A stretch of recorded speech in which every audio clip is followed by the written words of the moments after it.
Ashre hakore et divre hanevu achazot ve ashre shomeyaha shomerim kechol hakatuvpo kikarov hayom. Sambatra izay mamaky simieny ny teny ty faminaniana ty ka mitandrina izay voasoratra ato anatiny fa antombotra ny andro. Veo ata Daniel setom hadevarim vahatom hasefer ad et kets. Ary ianao Daniel de haorinao ny teny ka asio tomboka seny taratasy mandra-piavy ny andro farany. Hariza iona na apokalipsy amin'ny fomba fijery judaisma mesirim iarana amin'ny Bera Cohen mal judaisma mesirim. Ampifaliana indray no iarahana amintsika rehetra amin'ny alalan'izao fandaharana Ariza iona na fanazavana ny boky apokalipsy amin'ny fomba fijery judaisma mesirim izao. Efa eo amin'ny laharana fahaefatra amin'ny telopolo sika amin'ity anio ity ary ny malach Bera Cohen izay eo amin'ny finoana judaisma Madagasikara mesirim no miaraka aminareo amin'ity anio ity ary de manasanao anaraka ny fandaharana hatramin'ny farany.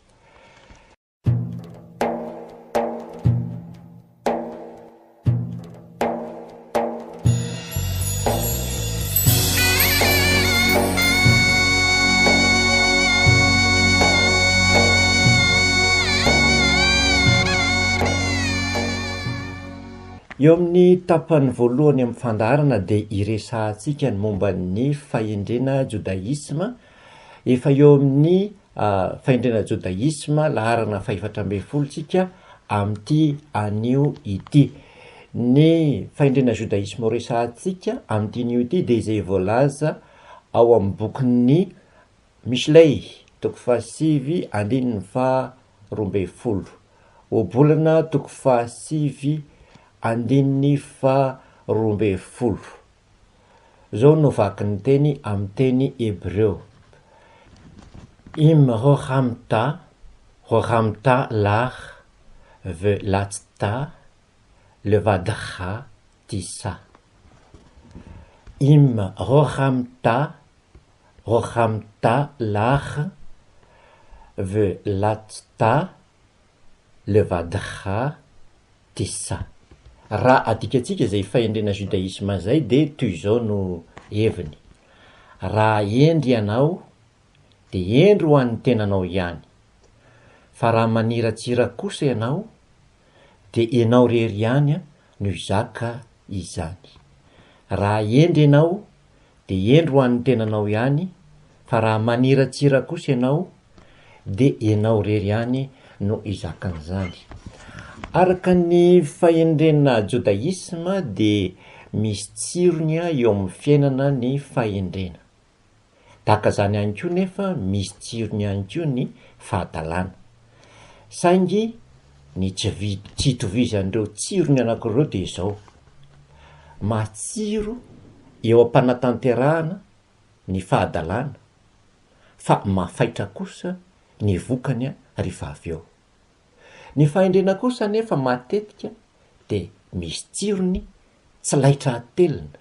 Indraindray mangidy mihitsy ny tsiron'ny fahendrena. Nefa ny vokany kosa de sady fifaliana no fahafahana amin'ny olana isan-karazany. Ohatra, ny fahadalàna ohatra ny fisotro toaka de matsiro eo am-pihinanana ary sarotra amin'ny olona tratran'ny virusy ny fisotro toaka ny miala amin'izany ary ny zava-misy ary de tereny ny fivavahana anaiky ny fisotro toaka zay virusy ratsy mahazo azy ary tsara eo am-pisotroana zany, matsiro eo am-pisotroana zany, fa ny vokatry ny fisotro toaka kosa de tena mafaitra.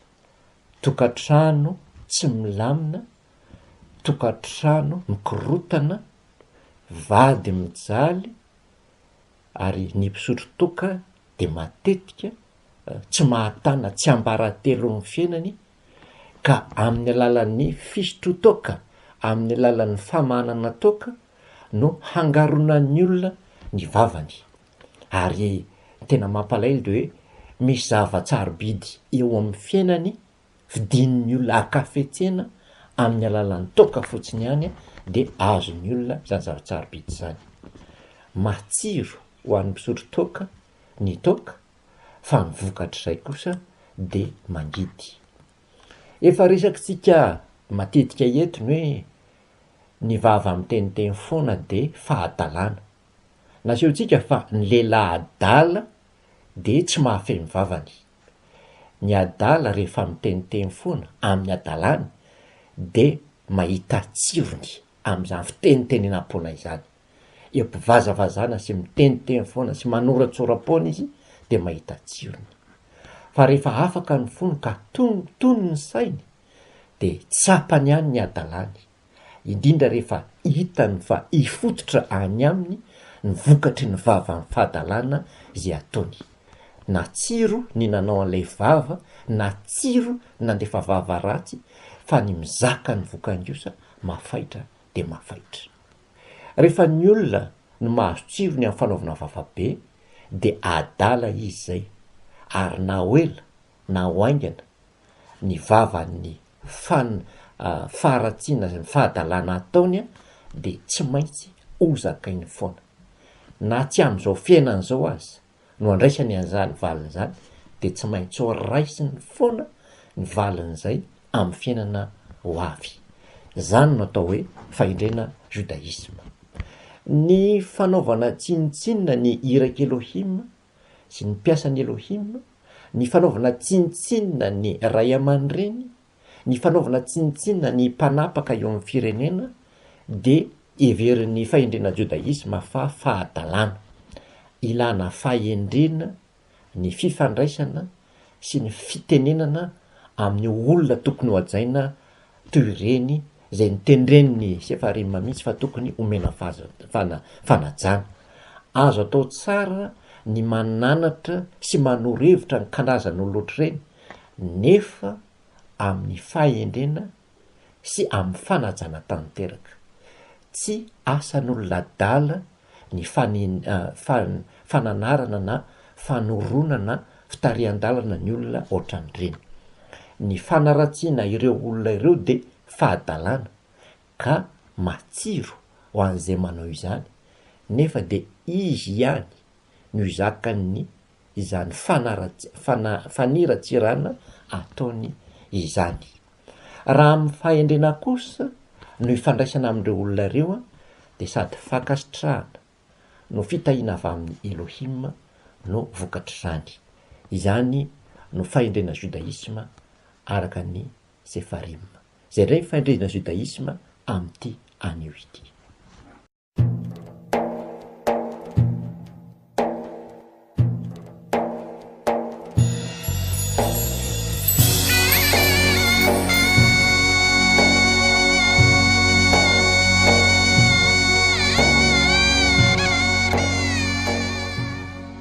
Tonga eo amin'ny tapany faharoa amin'ny fandarantsika, fahatelo moa zany satria efa eo amin'ny fanazavantsika, ny fanazavana ny bokin'ny Ahizaiona na ny bokin'ny Apokalipsy eo amin'ny laharana fa 430 no misy atsika amin'izao fotoana izao. Ny teny vakiantsika amin'ity anio ity de ny Ahizaiona toko faharoa andininy fahatelo. Ahizaiona toko faharoa andininy fahatelo no azavaintsika amin'ity anio ity. Toy izao mivakiny raha vakiantsika izany. Ve'ata be'otser rohahaha savalta harbe lema'an shmi vello yafa nafsheha. Ve'ata be'atser rohaha savalta harbe lema'an shmi vello yafa nafsheha. Raha adikatsika izay teny zay de hoe ary manana faharetana ianao ka niaritra noho ny anarako sady tsy reraka. Ary manana faharetana ianao ka niaritra noho ny anarako sady tsy reraka. ny anaran'ny Esoa moa no lazainy hoe ny aritana eo satria ny anaran'ny Esoa no nisy olana, ary ny anaran'ny Elohim zay nanomeny Esoa zany no ny aretan'ny kelaty tao Efesosy. Ny zavatra lehibe nakasitrahana tamin'ny Efesianina eto de ny fananany faharetana. Manontany tenanao ianao, atraiza ny faharetana anananao? Raha misy olana eo amin'ny finoanao, raha misy problema ny fijoroanao amin'ny finoanao, atraiza ny faharetanao, ny fizakana izany olana na zany problema eo amin'ny finoanao zany. Ny fivavahana matanjaka de tsy menatra manao fanerena mba hanarahana ny fivavahany, ary ny olona manam-pahefana de tsy menatra manery olona hiala amin'ny fivavahana anankiray rehefa tsy azo azony ilay fivavahana. Ary rehefa tsy manan-kambary izy ireny eo amin'ny fampianaram-pinoana de matetika ny fampiasana fahefana, ny fampiasana hery zay ananany eo am-pelantanany no ampiasainy mba anakorontanana ny olona amin'ny finoana zay ijoroany. Miteraka olana eo amin'ny finoana zany raha tratran'izay ianao eo amin'ny finoana misy anao, atraiza ny faharetanao. Efa hatramin'ny andron'ny Paoly de efa nizarazara ny finoana ny Mesia. Hatramin'ny tsanganan'ny finoana natsangan'ny Paoly zay nentin'ny Romanina de nanjary nisy ny Mesia arak'ireo apôstôly tany Jerosalema, ary nisy ny Mesia araky Paoly. Noho izany zany de nisy ilay fisaratsarahana, ary vao nanamafy ny fisian'io fitsarasarahana io ny fidiran'ny fanjakana Romanina tamin'ny finoana ny Mesia.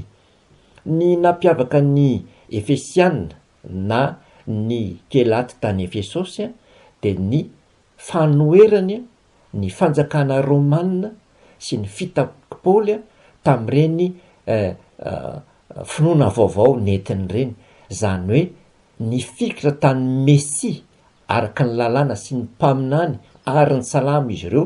Noho izany de Esoa ilay nalefa ny Elohim ihany no nifikiran'ny kelaty tao Efesosy. Zany hoe amin'ny voalohany zany de tsy tratry ny fitaky ny fiovan'ny filazantsara, zany hoe amin'ny voalohany zany de tsy tratry ny fitaky ny faneren'ny fanjakana Romanina, tsy tratry ny fitaky ny fahendren'ny Paoly zany ny mpino tao Efesosy, na ny mpino tao amin'ny kelaty tao Efesosy, na ny Efesianina. Zany hoe tsy tratry ny lainga mampisontrotra voninahitra Elohim nataon'ny Paoly zany ireto kelaty tao Efesosy ireto. Raha jerentsika ny Apokalipsy 2:1-4 de zao ny teny voalazan'ny boky Rizaiona 2:1-4. Efes davarly eleha qui est havaterha arisona azavta. Efes davarly eleha qui est havaterha arisona azavta. Raha adikatsika zay teny zay de hoe tsy manakolazaina aminao satria ny fitiavanao voalohany de ny alanao. Efes davarly eleha, tsy manakolazaina aminao ki havaterha arisona azavta, ny fitiavanao voalohany de ny alanao.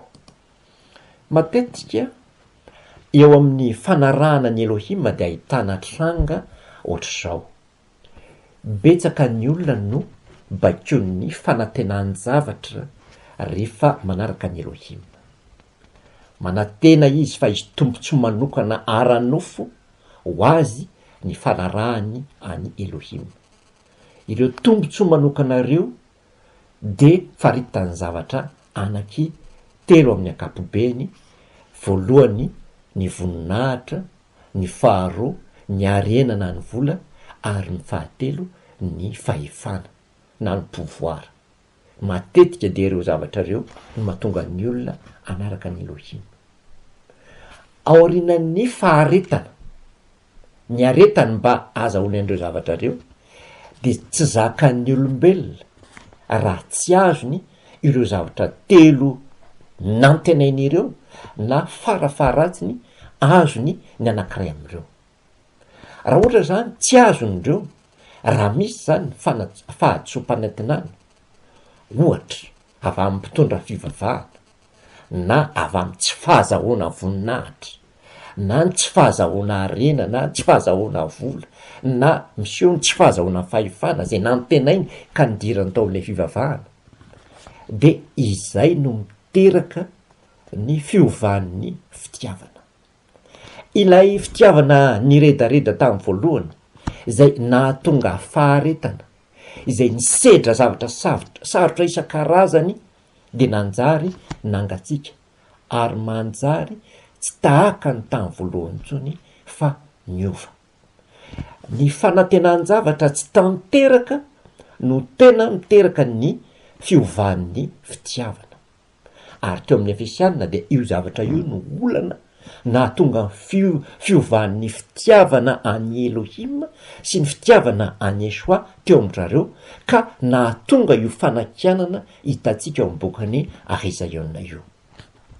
Mbola olana ho an'ny fiarahamonina hatramin'izao androntsika izao ny filana voninahitra, ny filana arena na ny filana vola ary ny filana fahefana.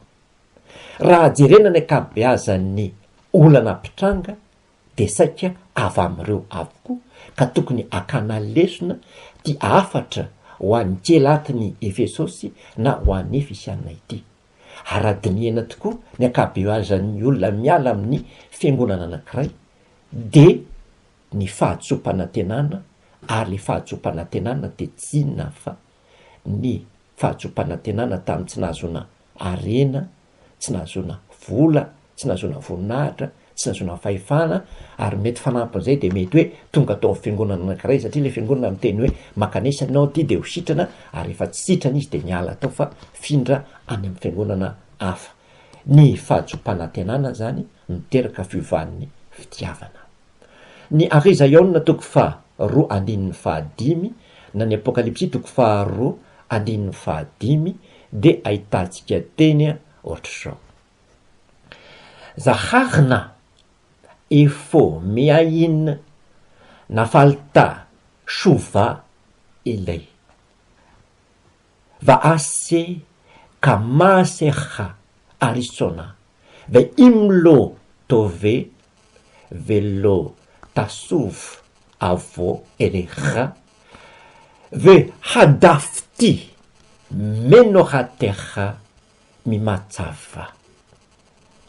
Raha adikatsika zay teny zay de ozy izy hoe koa tsarovy izay nitoeranao fony mbola tsy lavo de mibeba ka manaova ny asa voalohany, fa raha tsy zany de ho avy aminao ka amindra ny fanaovan-jironao hiala amin'ny fitoerany raha tsy mibebaka ianao. Eo anatrian'ny fahalavona, eo anatrian'ny fahalavona atao hoe fialana amin'ny fitiavana voalohany, ny fialana amin'ny fitiavana voalohany atao am-bokin'ny Isaïa na atao am-bokin'ny Apokalipsy de midika fa fiovana Mesia. Eo anatrian'izay de tsy faly Elohim ary nasehony tamin'ny alalan'ny Yeshua izay tsy fahafaliany zay. Fa iny de ny Mesia araka ny Torah na ny Mesia araka ny lalàna no ninona. Rehefa tafiditra nefa ny fanjakana Romanina sy ny tombontsoanam-panantenainy, hitantsika tsara fa zay rehetra tsy nanaraka ny fanjakana Romanina de nampijaliana, ary zay nanaika azy kosa de nomeny tombontsoa manokana sy ny tombontsoanam-panantenainy zany ho an'izay nanaraka azy sy ny fandravana sy famonoana zay tsy nanaiky azy. Zany hoe tafiditry ny fanjakana Romanina ny politika fampitoviana ny fivavahana rehetra ny fivavahana ny mesia de niova ny mesia ny nona nanjary mesia avy amin'ny telo zay iray nanjary mesia nateraky ny virjiny nanjary mesia sady Elohim no olona zany hoe ilay mesia araky ny Torah ny fikiran'ny Efesianina zany lasa nanjary niova ho lasa mesia araky ny endrika romanina ireo hevitra romanina reo de fampiraisana ny fivavahana nisy zay ny fanohitra sy ny fanenjika tamin'ny fotoan'androny ary ny famono ka nampalemy ny fanjakana romanina no antony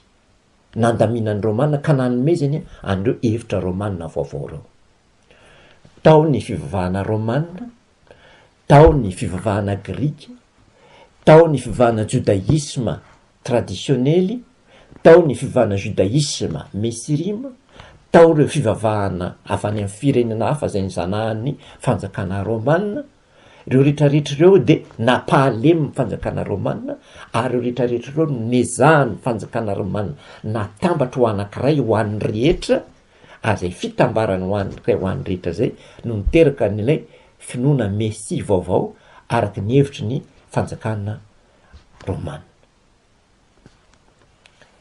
zay rehetra nandray io fanovana io mba ho filana tompontsoa na ho filana sitraka amin'ny fanjakana romanina am'izao andro zao tsy mifanjakana romanina tso fa mety hoe fianakaviana na mpiaramonina na mpampiasa na tsy haintsony zay ilana sitraka am'izay fotoana zay de izay no atao hoe miala amin'ny fitiavana voalohany hatramin'izao zany de mbola misy foana ny felana amin'ny fitiavana voalohany no ny antony isan-karazany antony ara-panambadiana antony ara-pidiram-bola antony ara-kasa antony ara-boninahitra antony ara-karena antony ara-bola sy ny antony maro isan-karazany zay mahatonga ny olona tsy mijanona eo amin'ilay tokony hipetrahan'ny fitiavany voalohany de Yeshua avy amin'ny Elohim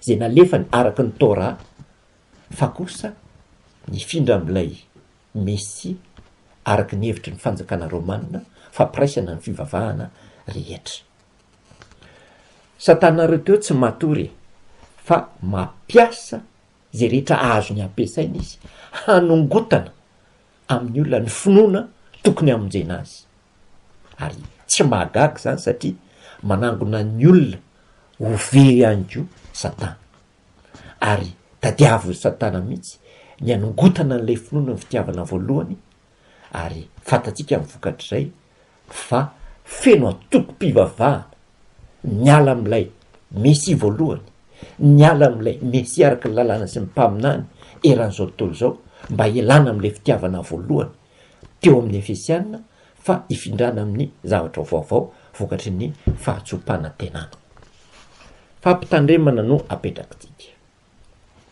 ny finoan'ny Efesianina tao Efesosy de araky ny lalàna na ny Torah sy mimpaminany ary ny salama rehefa nidiran'ny fampianaran'ny Paoly sy ny namany ilay apôstôly sandoka izay nilaza fa nilaingany mampitombo voninahitra ny Elohim tao amin'ny bokin'ny romanina de ny tao Efesianina de natao hoe nidiran'ny fampianarana sandoka ny kelatin'ny Efesosy no laviny zareo tao Efesosy zay fampianarana zay tamin'ny voalohany nefa no tsy fahazahony izay nilainy aranofo toy ny vola sy ny arena sy ny voninahitra ary ny fahefana sy noho ny fanarantiratiany satana izany zay avy amin'ny fanjakana romanina de niala tamin'ny fitiavana voalohany ny kelaty tao Efesosy nampitarina azy misorona be fa afindra toerana ny fanaovan-jirony raha miteny ny mpisorona be afindra toerana ny fanaovan-jiro noho ny am'le ny fialana tavitiavina voalohany.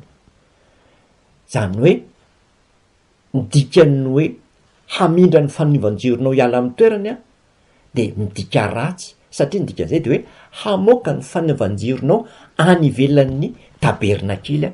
Zany hoe fanesorana ny kelatin'ny Efesosy tsy ao anatin'ny fanjakam-pisorona na ao anatin'ny mamle arrête coanime, tsy ao anatin'ny farim-piatidin'ilay Kohen Gadol na le mpisorona be intsony zany. Goavana be a ity fampitandremana, ary tena mampatahotra ity fampitandremana ity satria fahaverezana io dikan'io fampitandremana io. Midika ve zany io fampitandremana io fa ny fiangonana rehetra manaraka amin'ny Paoly, ilay apôstôly sandoka ny soratenao apôstôly, sady nanaiky ny fampianaran'ny sady nandaza fady ny fampianaran'ny mpisorona be eo amin'ny tabernakely. Midika ve zany fa izay rehetra manaraka fampianaran'ny Paoly de esory ny mpisorona be eo amin'ny tabernakely ny fanekena vaovao ny fanaovan-jiro misy azy. Mampieritreritra zany hoe i Paoly ilay apôstôly sandoka nilaza fa ny laingany no mampitombo voninahitra ny Elohim, nilaza fa ilaina ny manao ratsy mba hiavin'ny tsara, noho izany tsy tokony tsaraina fa mpanota izy. Io Paoly io zany no nikianina tao amin'ny fanakianana ho an'ny kelatin'ny Efesosy. Ka raha ohatra ve zany misy fiangonana manaraka fampianaran'ny Paoly de manapa-kevitra zay zany ny mpisorona be ao amin'ny tabernakely ny fanekena vaovao fa esoriny eo amin'ny tabernakely ny fanaovan-jirony zany fiangonana zany ary avoaka ny any velana. Zany hoe tsy ataony ho isan'ny fiangonana ao anatin'ny fanekena vaovao zay rehetra manaraka ny fampianaran'ny Paoly. Fampieritrretana tokony ho sainina lalina zany. Fataro ary ny toerana misy ny fanaovan-jiro ny fiangonana misy anao. Tena fataro aiza ny toerana misy ny fanaovan-jiro ny fiangonana misy anao. Ilay fanaovan-jiro nalain'ny mpisorona be tao amin'ny tabernakely ve ary nafindra ny toerana ka nivelany, sa ilay fanaovan-jiro karakarainy mafy satria miankina amin'ny finoana no lazain'ny Mesia zay mampitsangana ny tabernakely, mampitsangana ny tempoly, mampitsangana ny mamle arrête coanime no misy anao. De nio tsara zany fa natao eritreretina izany zavatra izany. Toizatsika ny vaky teny Apokalipsy toko 2 andininy 9. Apokalipsy toko 2 andininy 9, ary Isaïa toko 2 andininy 9. Aval davartov ny mitsavera ki teta Eve et poalay hanikelasim asher gam anochi meta Eve otam. Vetsika vakina aval davartov ny mitsavera ki teta Eve et poalay hanikelasim asher gam anochi meta Eve otam. Somary ataontsika dikateny anakiroa ny andraisantsika ty dikateny ty fa tsy anao dikateny. Ny dikateny anakiray de ny dikateny protestanta ary ny dikateny anakiray ny dikateny katolika. Ny antony de misy an'ity hanikelasim tya izay teny hebreo amin'ny faminanina kanefa hafa amin'ny fomba nonana tena anaran'io olona io. Andininy fa enina dikateny protestanta. Nefa misy zavatra tsara hita ao aminao satria halanao ny asan'ny Nikolaita zay alako koa. Aloha tazomintsika aloha zay dikateny zay satria dikateny mahitsy zay nataoko zay fa rehefa aveo jerentsika ny an'ny dikateny anakiroa. Misy zavatra tsara hita ao aminao satria halanao ny asan'ny Nikolaita. Ilay teny hoe Nikolaita mampametra-panontaniana ity anarana ity, ary ny mahagaga amin'ity anarana ity de hoe tsy misy miteny na tsy misy mety milaza mazava ny momban'io anarana io ny mpitondra fivavahana. Tsy misy milaza hoe Nicolas ny nevin'io anarana hoe Nicolaita io.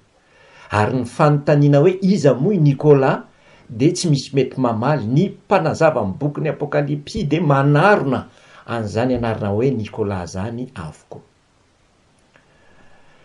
I Nicolas nefa no nitondra ny foto-kevitra Nicolaita teo anivon'ny fivavahana ny vadika tamin'ny Jodaisma misy rima, ary no lavin'ny tselatiny Efesosy ara-paminaniana izany fampianarana nentin'ny Nicolas zay atao hoe fampianarana Nicolaita zany.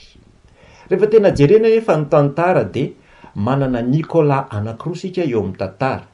Ny anankiray tsy faminaniana fa lazain'ny boky ny asan'ny apôstôly, ary ny anankiray kosa zany de zahatra teorinan'ny faminaniana vao nitranga, noho izany mety fataterahan'ny faminaniana ny fisehoany. Asan'ny apôstôly toko 4:5 avoaka antsika amin'izay le dikateny anankiroa. Asan'ny apôstôly toko 4:5. Eto zany no amoahantsika le hoe Nicolas le tena anarana, satria amin'ny baiboly protestanta mantsy izy de ataony hoe Nicoleo, zay manahirana fa tsy ahitana ny tena moale olona izay dikateny zay. 5 dikateny protestanta. De sitraky ny olona rehetra ny teniny, ka nifidy an'i Stefana izy lehilahy feno finoana sy ny fanahy voatokana, ary Filipo sy Prokoro sy Nikanora sy Timona sy Parmena ary Nicoleo, taony anaty filosana Nicoleo, proselita avy any Antiokia. Toy izay indray ny fomba nandikan'ny dikiteny katolika azy hoe nakasitrahan'ny olona rehetra izany teny zany, ka nofidiany Etienne feno finoana sy fanahy voatokana, Filipo, Prokora, Nikanora, Timona, Parmenasy ary Nicolas, proselita avy any Antiokia. Amin'ny teny grika izy de ataony hoe Nicolas, noho izany zany Nicolas le tena fanononana an'ilay anarana. Raha jerentsika ny Nicolas de nisy Nicolas anankiroa zisika teo amin'ny tantara. Nicolas voalohany eo amin'ny tantara zany de ilay Nicolas hitatsika teo amin'ny bokin'ny asan'ny apôstôly teo. Ity Nicolas ty zany de tsy inona fa ilay Nicolas izay nitendrena ho diakona. Ary ity Nicolas no tendrena ho diakona ity de voalaza eto fa proselita. Didikany hoe proselita de hoe hafa firenena niditra ao fivavahana Jodaisma. Eto aloha zany de mazava loatra fa matoizina teo proselita de niditra amin'ny fivavahana Jodaisma izy. Zany hoe Jodaisma misy rima zany nidirany, nefa izy hafa firenena. Zay aloha zany ny dikan'ny teny hoe proselita. Noho izany zany ny fivavahana Jodaisma misy rima de fivavahana jiosy, ary ny hafa firenena miditra ao aminy de antsoiny hoe proselita, na olona hafa firenena niditra ny fivavahana israeliana na fivavahana jiosy. Araka ny tantara kristianina, ny mampiavaka an'ity Nicolas ty de izy nanamafy ny fidiran'ny hafa firenena amin'ny fandraisana anjara eo amin'ny raharaha-mpivavahana. Zany hoe raha izay tantara kristianina ray izay ny raisina de ny atao hoe Nicolaisma de hevitra fampidirana ny jentilisana na ny fampidirana ny hafa firenena eo amin'ny raharaha fitondrana fivavahana izay tena ny lavin'ny jiosy, tena ny lavin'ny jiosy tokoa zay zavatra izay. Zany hoe ny atao hoe Nicolaisma zany de hoe fisisihan'ny hafa firenena hitondra fivavahana. Zay no heviny voalohany araka ny hevitra kristianina. Ny Nicolas faharoa kosa de tsy iza fa ilay Nicolas izay voalaza foana fa nevin'ny anarana hoe dadabe Noël na Père Noël. Io Nicolas io de fantatra amin'ny anarana hoe Saint Nicolas. Izy io de teraka tamin'ny taona 760 tao Patara tany Lycie. Araka ny encyclopédie Wikipédia de nandresy lahatra ny finoana momba ny ma Andriamanitra any Kristy no tena nahalalana anty Nicolas na Saint Nicolas ity, ary izy de tsy nampidirina tao anatin'ny lisitra tamin'ny konsily tany Nice tamin'ny taona 523 no izy namelaka tamaina an'leo laniady hevitra taminy, de tsy izy zany fa i Arius izay nanohitra ny hevitra telo zay ray tamin'izay fotoana izay. Noho izany zany ity Nicolas ity zany no ahitantsika ny teny ao amin'ny encyclopédia Wikipédia ity izay manao hoe zao ny voalaza: Saint André de Crète et le moine Jean de monastère de Studion rapporte que Nicolas a participé au concile de Nicée 325 et a giflé son adversaire Arius. Pour cette raison, il est arrêté avant d'être réhabilité la fin du conseil. Nicolas n'est pas dans la liste des signataires de Nicée, mais cette liste est incomplète. Selon saint André de Crète, Nicolas a convaincu l'évêque Théonios de Nicée de la justesse du point de vue chrétien. Or, l'évêque Théonios appartient aux signataires historiquement documentés. Nicolas se distingue par sa lutte contre l'arianisme. Zay no lazain'ny encyclopédie Wikipédia momba ny ity Nicolas ity. Io voalazan'ny encyclopédie io de manondro fa i Nicolas de lay isan'ny tompo-kevitra mafana fo momba ny finoana telo zay ray izay iaina ny finoana kristianisme amin'izao fotoana zao. Ny ataon'ny faminaniana hoe Nicolaïta zany de ny foto-kevitry Nicolas. Ny faminaniana zany de fa nilaza mialoha nisy ny foto-kevitra vaovao avy amin'ny Nicolas zay mampijoro ny finoana vaovao zay teraka tamin'ny konsily atao hoe telo zay ray. Nanomboka teraka tamin'ny alalan'ny konsily notarehan'ny fanjakana romanina tamin'ny taona 523 tao Nicée, io faminaniana momba ny atao hoe Nicolaïta io. Hoy ny encyclopédie Wikipédia: Nicolas se distingue par sa lutte contre l'arianisme. Zany hoe nampiavaka a Nicolas ny fanoerany ny foto-kevitra arianisme. Ary voalaza moa fa noho ny hafanam-pon'ity Nicolas ity amin'ny fanoerana ny foto-kevitra arianisme de nofelahan'ny tamaina ilay lehilahy atao hoe Arius zay nanohitra ny telo zay ray. Ny arianisme de foto-kevitra tsy manaiky ny telo zay ray amin'ny fomba fijery kristianina zay manaiky ny testamenta vaovao. Zay ny atao hoe arianisme. Kanefa tamin'ny fotoana nanaovana ny ady-hevitra de tsy nisy ny filazantsara fa ny bokon'ny Paoly no nentina ny ady-hevitra. Ara-paminaniana zany, araky ny bokin'ny Arizaïona zany, raha io Nicolas io no Nicolas tondron'ny faminaniana, ary tsisy Nicolas manana ny maizy azy eo amin'ny tantara itsony tondra fampianarana nampiavaka azy akoatran'io taorinan'izao tantara zao.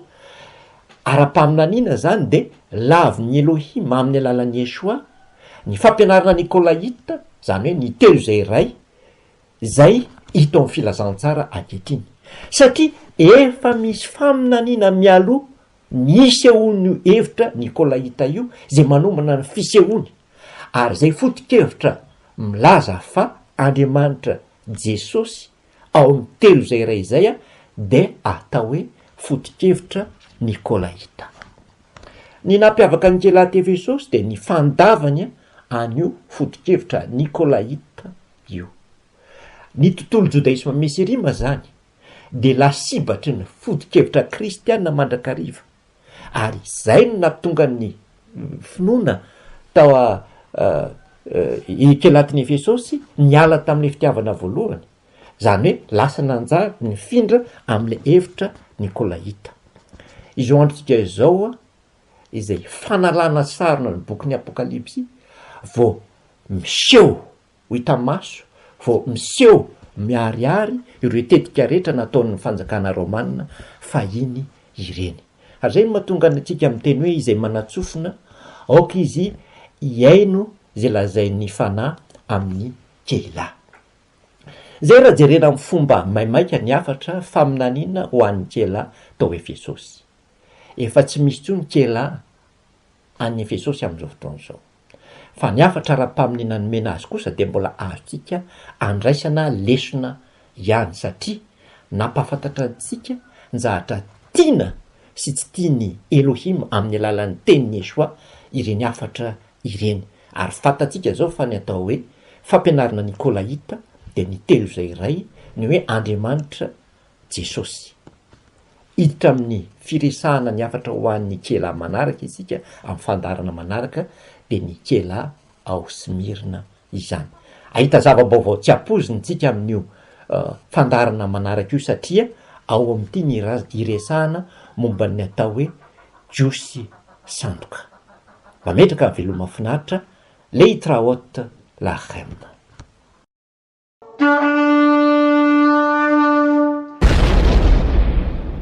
Ashre hakore et divre hanevoa hazot ve ashre shomeyaha shomerim kehol hakatuvpo kikarov hayom. Sambatra zay mamaky sy miaino ny teny ty faminaniana ty ka mitandrina zay voasoratra ato anatiny fa antombotra ny andro. Ve ata Daniel setom hadevarim vakatom hasefer ad et kets.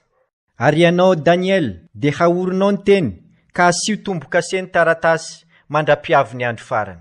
Hariza Iona na Apokalipsy am fomba fijery judaisme mesirim, yarana mbera Kohen mal judaisme mesirim.